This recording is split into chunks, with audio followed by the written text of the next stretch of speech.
विप्रणो हनुमोदितारं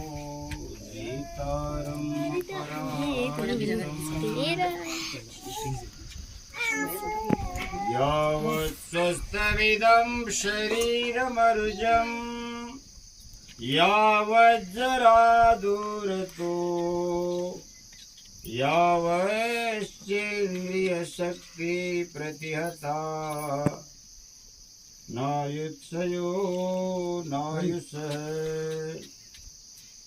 आत्मश्रेयसि तावदेव विदुषां कार्यप्रयत्नो महान् प्रोदीप्ते भवने तु कूपखननं प्रत्योद्यमः कीदृशः। पूजा के योग्य मातृशक्ति आदरणीय शास्त्री जी, आदरणीय हमारे ज्येष्ठ भ्राता जी,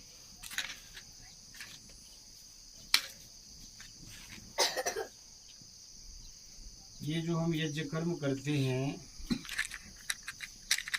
इसका विधान केवल हमारे लिए है।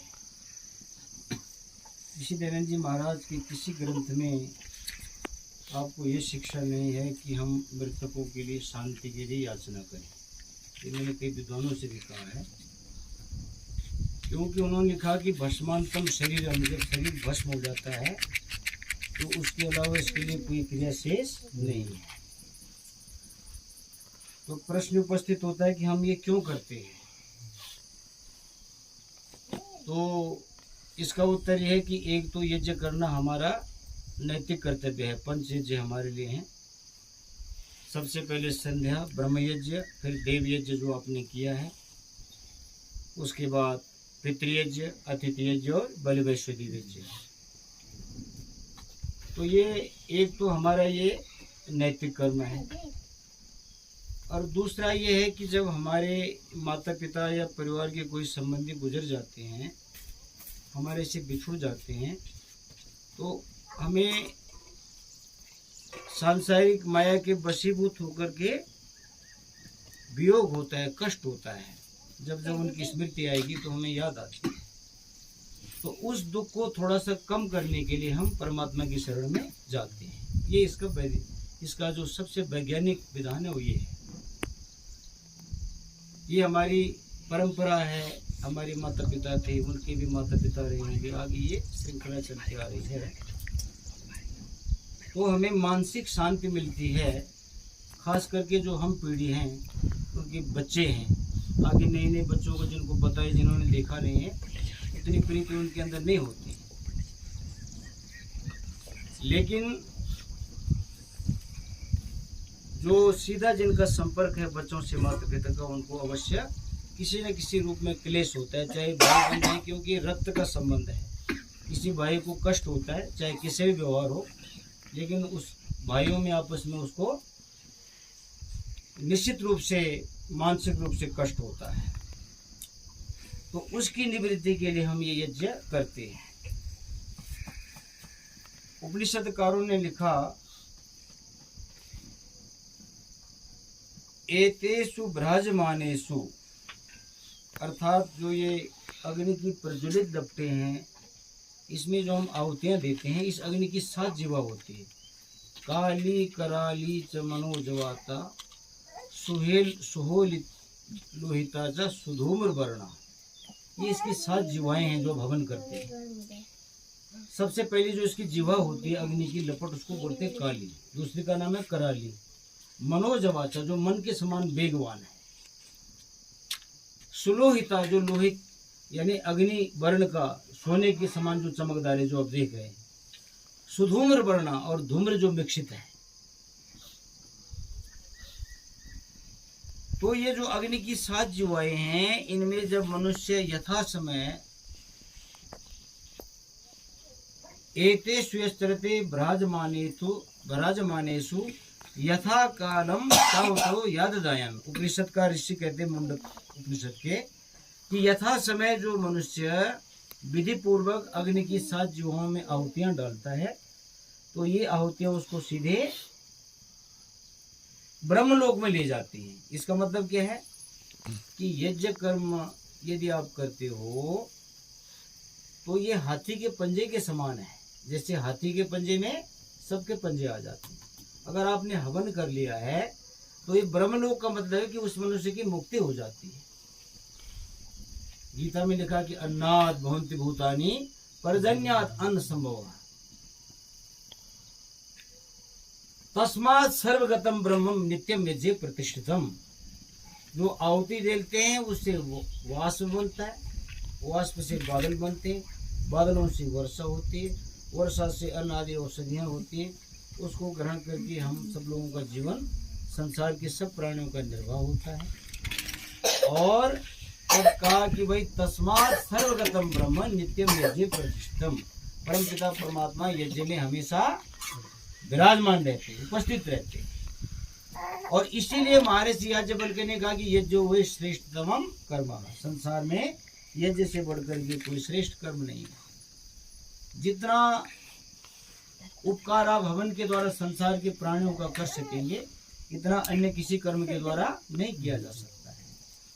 हमारे पड़ोस में झगड़ा है, हमने मिठाई देने के कोई शुभ काम हो रहा तो हो सकता मना कर दे, लेकिन हवन करेंगे तो उसका सबको, सब जितने प्राणधारियों की इसकी सुगंध मिलेगी उन सबका कल्याण हो जाएगा। तो इसलिए ये परमपिता परमात्मा का बहुत बड़ा सौभाग्य है। और खास करके हमारे ज्येष्ठ भ्राता जी का, कि जिन्होंने इतना बड़ा उद्यम किया और जिनकी महत कृपा से हम ये काम यहाँ पे कर पा रहे हैं।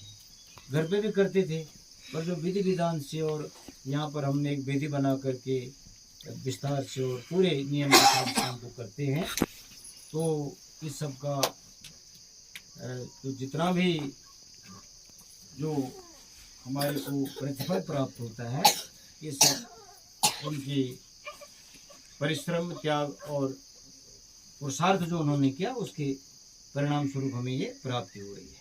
तो मैं आप लोगों की सेवा में निवेदन कर रहा था कि दुनिया में श्रेष्ठ यज्ञ से बढ़कर कोई श्रेष्ठ कर्म नहीं है। अगर आपने हवन कर लिया विधिवत ढंग से और शुद्ध गायत्री मंत्रों के साथ, उच्चारण के साथ, शुद्ध घी के साथ, तो ये दुनिया का सबसे श्रेष्ठतम कर्म है।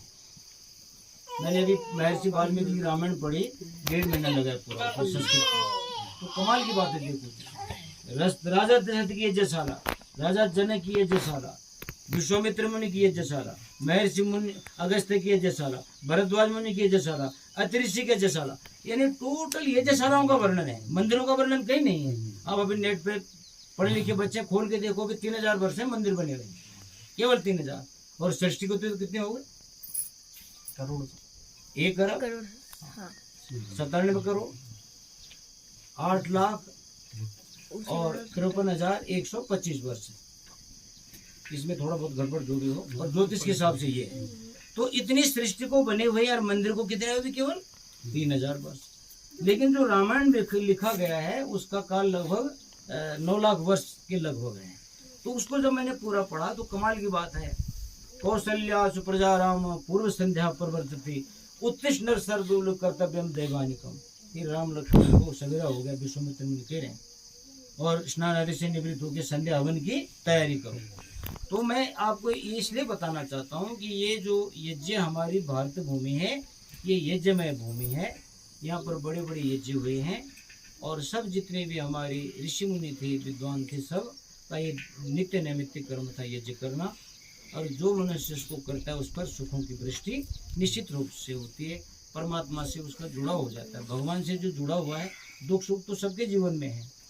लेकिन स्वामी दयानंद जी से किसी ने पूछा, जी कि आप जब ये कह रहे हैं कि भगवान किसी को सुख भी नहीं देता है, दुख भी नहीं देता है, तो हम भगवान की भक्ति क्यों करते हैं? कितना अच्छा सवाल है कि भाई भगवान न तो किसी को सुख देता है, न किसी को दुख देता है, तो हम उसकी आराधना क्यों करें?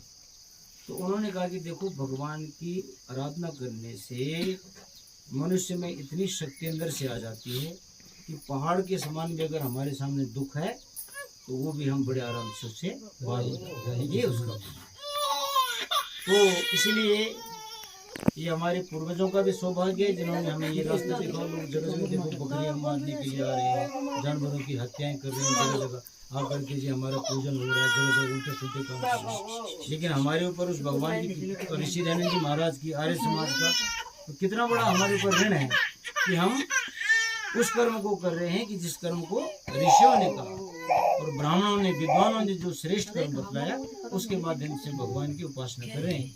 तो परमपिता परमात्मा जो है हमारे इस परिवार के ऊपर और हमारे इस परिवार के ऊपर भगवान की दया दृष्टि का हाथ से बना रहे, खास करके इन बच्चों के ऊपर भगवान इन्हें सद्बुद्धि दे और उत्तम स्वास्थ्य प्रदान करे। इसी प्रकार से हमारे परिवार की जो मर्यादा है जो स्थापित किए पूर्वजों ने उसको आगे बढ़ाते रहें। और विशेष तौर पे मैं आदरणीय शास्त्री का जो कोडवार से आए हैं और हमारे लिए स्पेशल समय निकाल के आए हैं, इनका भी मैं बहुत बहुत धन्यवाद करता हूँ। अब शांति पाठ के साथ कार्यक्रम ओ हाँ आशीर्वाद दे दो एक बार। आप ब्रह्मा यज्ञ के आपने देना है।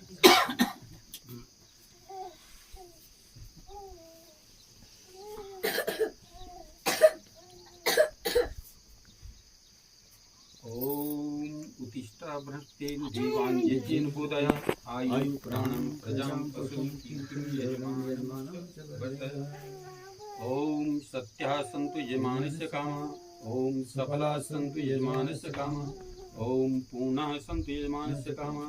हे सत्य स्वरूप भगवान, इसी याजिक परिवार की सर्वमंगल कामनाएं परिपूर्ण हो।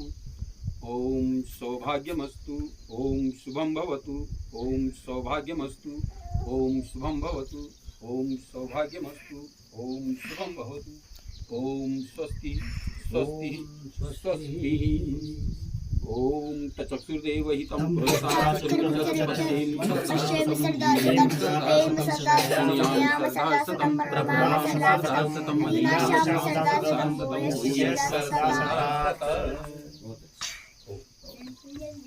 शांति